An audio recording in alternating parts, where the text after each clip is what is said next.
Bom, amigos, essa aula vai ser sobre o cristianismo, né, a relação política do cristianismo, como é que isso se dá, como é que isso se apresenta. Eu começo falando do cristianismo porque eu sei que todos vocês, ou pelo menos a maior parte de vocês, é de família cristã, ou é cristã, ou se não é cristã, conhece muitos cristãos. A gente vive numa sociedade cristã secularizada, então a gente está mais ou menos familiarizado com os fatos básicos da revelação cristã. Então, aqueles fatos básicos da religião a gente conhece, né? A gente sabe quem foi Jesus Cristo, a gente sabe que os 4 evangelhos foram escritos depois da morte de Cristo e contam, fazem um relato de como foi a sua pregação, do que ele fez, do que ele falou. E basicamente Cristo foi um indivíduo nascido dentro do Império Romano, uma região que corresponde à Palestina, e ele fez uma pregação levando a sua mensagem de amor, de concórdia, de paz, e operou uma série de curas miraculosas, operou uma série de eventos preternaturais que quebravam a ordem da natureza, esses eventos miraculosos que foram testemunhados pelas pessoas. Então ele curou o leproso, ele curou o cego, ele fez o paralítico andar, ele exorcizou as pessoas de demônios que os possuíam. Então tudo isso são os fatos básicos do cristianismo e vocês conhecem esses fatos. O fato é que aos 33 anos ele morre, acontece a sua paixão, a sua crucificação. Ele é crucificado num instrumento de tortura da época, né, uma morte bastante infame, só que ele retorna. Para aqueles que creem, né, no relato bíblico, ele retorna da crucificação, e ao retornar da crucificação, os seus discípulos o verão e testemunharão o maior de todos os milagres, que é a sua ressurreição. A partir desse evento, aquela pequena seita, aquele pequeno grupo, porque não era um grupo grande, de pessoas que o seguiam, que seguiam aquele pregador, começam a se espalhar por todos os lugares, por todos os cantos. Então começa a haver uma grande peregrinação dos apóstolos para espalhar a Boa Nova. E o que era a Boa Nova? Qual é a essência do ensinamento cristão? E nisso já vai uma primeira importante diferença entre o cristianismo e o islamismo. No cristianismo, a revelação é o próprio Cristo. Então, a vida, a encarnação de Deus, porque essa é a teologia católica, a teologia ortodoxa, de que Cristo é Deus, né? Existiram heresias que diziam que era o contrário. Por exemplo, a heresia ariana dizia que Cristo não era exatamente o próprio Deus encarnado, né? Que Cristo era um homem excelso, um homem exaltado, mas que não era o próprio Deus. Mas isso foi uma heresia e foi combatido pela igreja nos primeiros séculos da cristandade. Então a teologia ortodoxa diz que Cristo é o próprio Deus. E o fato da revelação é o nascimento de Cristo, a sua vida, a sua pregação, a sua morte na cruz e a sua ressurreição. Isso é o fato da revelação. E os evangelistas, eles contam esse fato. Então, o objeto dos evangelhos é o próprio Cordeiro de Deus encarnado, que é Jesus Cristo. No Islã é diferente. No Islã, o centro não é Maomé, não é o profeta Muhammad. O profeta Muhammad é como se fosse um canal, sabe? Como se ele fosse um canal pelo qual a revelação islâmica atravessa. Então, qual é o centro da religião islâmica? O centro da religião islâmica é o livro, é o Kitab, o Corão, o livro corânico, que é a palavra de Deus e o centro. Então, o livro corânico, o Corão, é chamado também de Kalamtu Allah, né? A palavra de Deus que está naquele livro. E Jesus Cristo é chamado, como no cristianismo, de palavra de Deus. O próprio Cristo é a palavra de Deus, como diz no Evangelho de São João: no princípio era o Verbo. E quem é o Verbo? O Verbo é o próprio Cristo, pelo qual todas as coisas se fizeram. Então, essa é uma diferença muito importante que vai ter consequências políticas. Por incrível que pareça, vai ter consequências políticas. Então, basicamente foi essa a pregação do cristianismo. Os apóstolos se espalham para todos os lugares. E aí começa a haver, na igreja primitiva, uma extensa discussão entre 2 partidos diferentes. Havia um partido que ainda valorizava a lei mosaica. Aquelas disposições legais da lei judaica ainda eram valorizadas, porque o cristianismo nasce como uma revelação dentro do povo judeu. Então, Jesus era judeu, os apóstolos eram judeus, e havia um partido que considerava que, de alguma maneira, o judaísmo deveria se manter dentro do cristianismo. Esse foi o partido de São Pedro.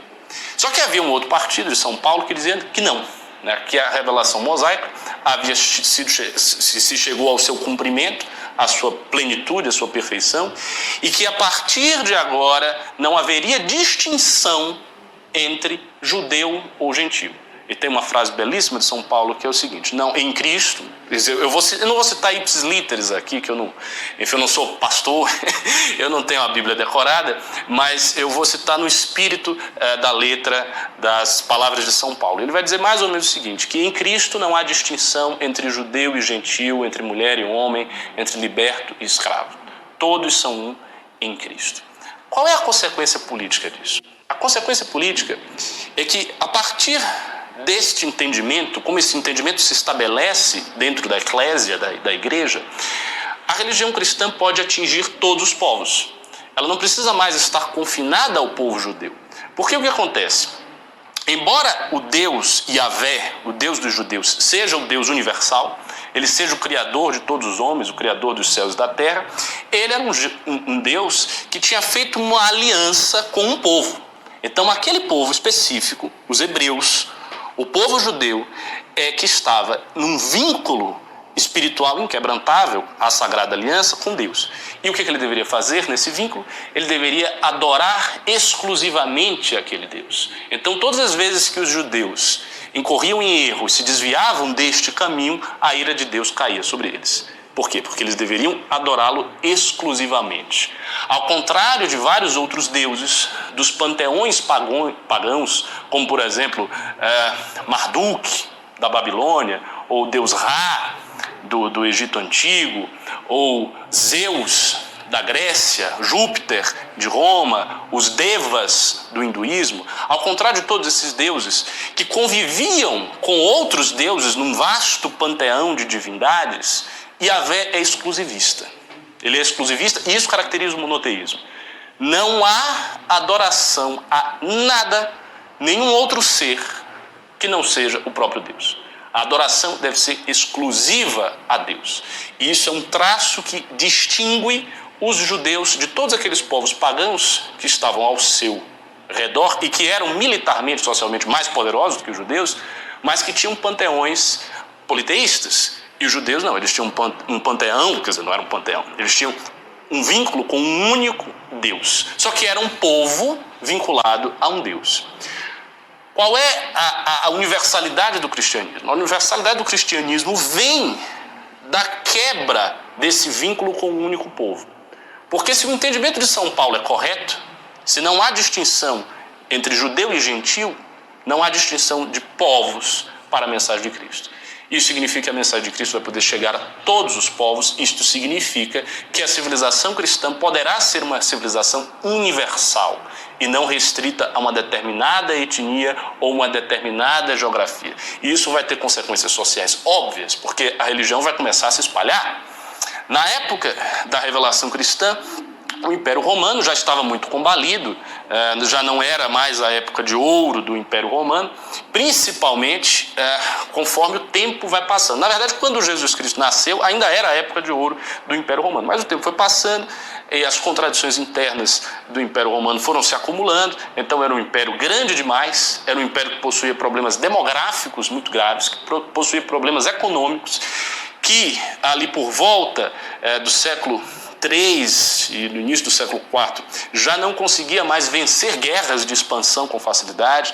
As guerras que o Império Romano travava e venciam guerras mais defensivas e pressionado de vários lados pelas invasões bárbaras que aconteceram ao longo do tempo. Não foi a invasão bárbara, não é assim, aconteceu uma invasão aqui. Não, ela foi acontecendo ao longo do tempo. Por exemplo, em 210 houve uma invasão bárbara da Gália que assustou os patrícios romanos, que foi uma invasão poderosa. Depois houve mais outra invasão, e foi tendo invasão, até que o Império Romano já estava muito enfraquecido e terminou sendo destroçado, acabando por dentro, caindo. Só que antes dele cair, o que é que acontece?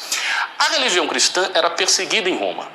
E o motivo principal da perseguição dos imperadores à religião cristã é que os cristãos não participavam, eles se recusavam terminantemente a participar dos cultos imperiais.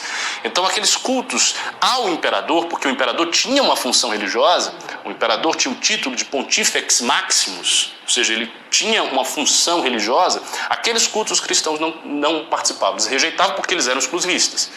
Então, se a adoração é apenas a Deus, não é o imperador. E eles foram duramente perseguidos nos primeiros séculos. Ora, esta religião que foi duramente perseguida também cresceu. E cresceu de início entre o povão, entre o populacho, né, o vulgo, como se diz, mas depois foi conquistando almas de escola, almas de elite, pessoas que tinham um estudo nas belas letras, pessoas que vinham de famílias ricas, romanas, e foi conquistando os corações e as mentes das pessoas. Esta religião que cresceu foi tornada oficial, e quando ela é tornada oficial, aí vem o detalhe. Na revelação do Evangelho, do Novo Testamento, e até do Antigo Testamento, mas em especial do Novo Testamento, não existe uma lei civil, nem exatamente uma lei política. Existem passagens do Novo Testamento que mencionam pontos políticos. Por exemplo, a passagem de São Paulo, que ele diz que os cristãos devem obedecer ao governante. Então, os cristãos devem obedecer ao governo, que o governo é instituído para a justiça. Ou a passagem famosa de Jesus, em que ele diz, dai a César o que é de César e a Deus o que é de Deus, e que ele está segurando uma moeda cuja inscrição é a cara de César. Então, o que ele está dizendo isso? Ele está dizendo que há dois reinos diferentes.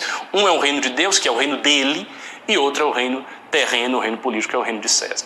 Essa distinção entre dois reinos, a ausência de um pensamento político inscrito no próprio bojo da revelação, vai mostrar que o cristianismo precisará se apropriar de um pensamento político, se apropriar de um pensamento social para constituir uma civilização efetivamente. Porque até antes da sua oficialização, ele era uma religião que corria subterraneamente no mundo romano.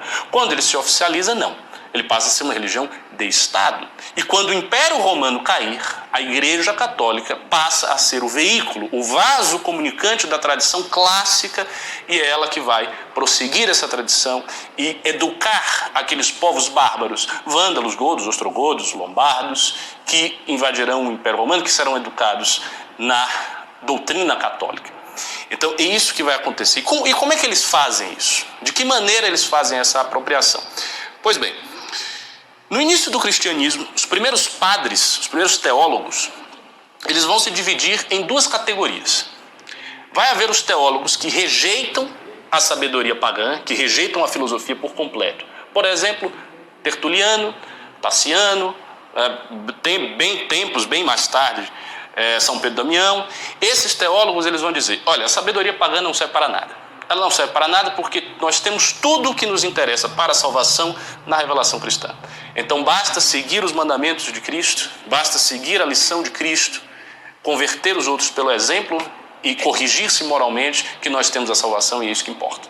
Então não importa a elaboração política de Platão, a elaboração política de Aristóteles, o pensamento filosófico pitagórico, os estoicos, nada disso interessa. Tudo isso é sabedoria pagã, tudo isso está morto à medida em que Cristo veio e Cristo abrogou todas essas coisas. Essa é uma postura. Haverá uma segunda postura de teólogos, como por exemplo Santo Agostinho, Santo Ambrósio, São Justino, que diz o seguinte, não, os pagãos têm uma sabedoria imperfeita, mas a gente não pode rejeitar por completo a racionalidade. Então a razão deve ser de alguma maneira conciliada com a fé, até porque Cristo é aquilo que o filósofo busca, porque Cristo é o Logos. Os evangelhos canônicos, eles não estão escritos em aramaico ou hebraico, eles estão escritos em grego koiné, em grego comum. E nesse trecho que eu citei, no princípio era o verbo, a palavra em grego para verbo é Logos. E a palavra Logos tem imensa importância na tradição filosófica. Por quê? Porque o Logos é a razão. Então, como é que um filósofo grego, né, da época clássica, falava em razão? Ele falava em Logos, em hologos, né, em arqueno hologos, no princípio era o verbo. O Logos é a partícula. E o que é o Logos no Evangelho? É o próprio Cristo. Então, Clemente de Alexandria vai dizer que o filósofo pagão busca de maneira tateante, nas sombras, na entreluz, com as forças da sua própria razão, aquilo que o cristão tem explícito, claro, luminoso, que é o próprio Logos. E aí vai nascer uma fusão entre razão e fé. Qual a importância disso para a política?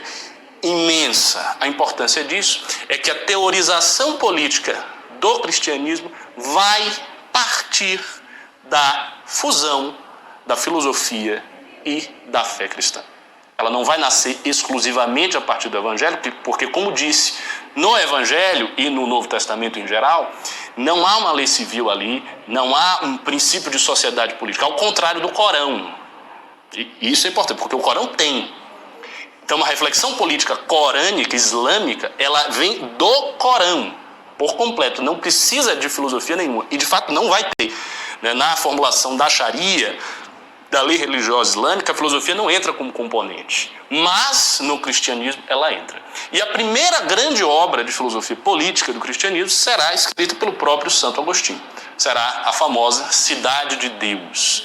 Santo Agostinho, que foi um teólogo e filósofo nascido na África, em Tagaste, ele viveu uma vida bastante dissoluta, né? Não era exatamente um modelo de virtude na sua época de juventude, viveu uma vida dissoluta, mas ele tinha uma mãe que era muito cristã, Santa Mônica. E ele procurou a filosofia em várias escolas. Então ele foi para várias escolas, conheceu vários pensamentos, inclusive pensamentos religiosos, tal, que o atraíram, mas nada daquilo pacificava a sua alma.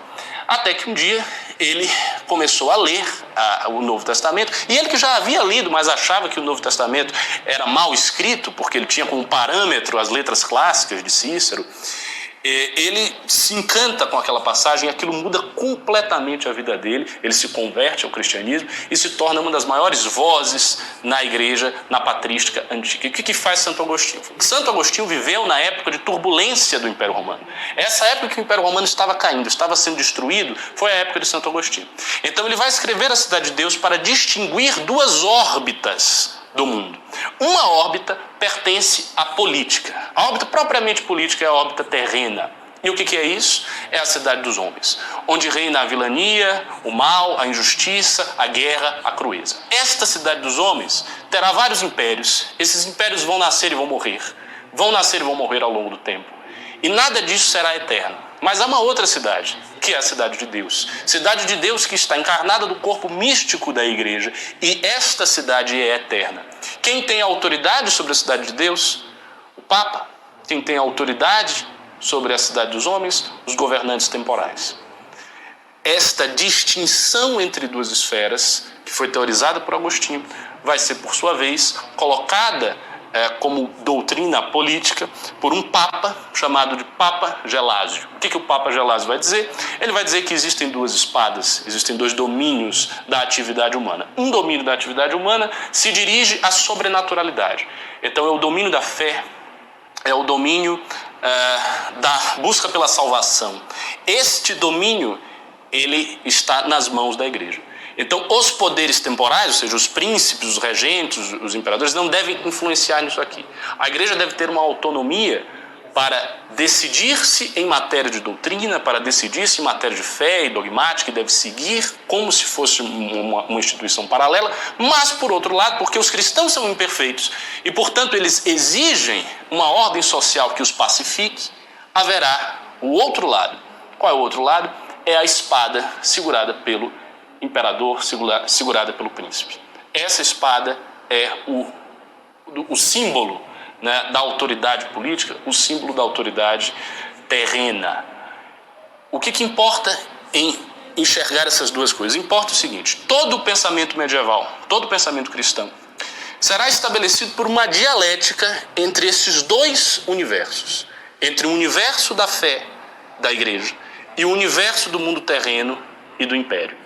Essas duas coisas, elas ora serão mescladas, ora estarão mais afastadas, ora haverá quem considere que o império a autoridade do império vem diretamente de Deus, ora quem considere que a autoridade do império vem de Deus mediada pelo Papa, porque o Papa tem as duas chaves, e o Papa que consagra o imperador. Todo o pensamento político medieval vai girar em torno disso aqui, e isso foi estabelecido pelo Papa Gelásio. Na próxima aula eu vou me aprofundar nesses pontos.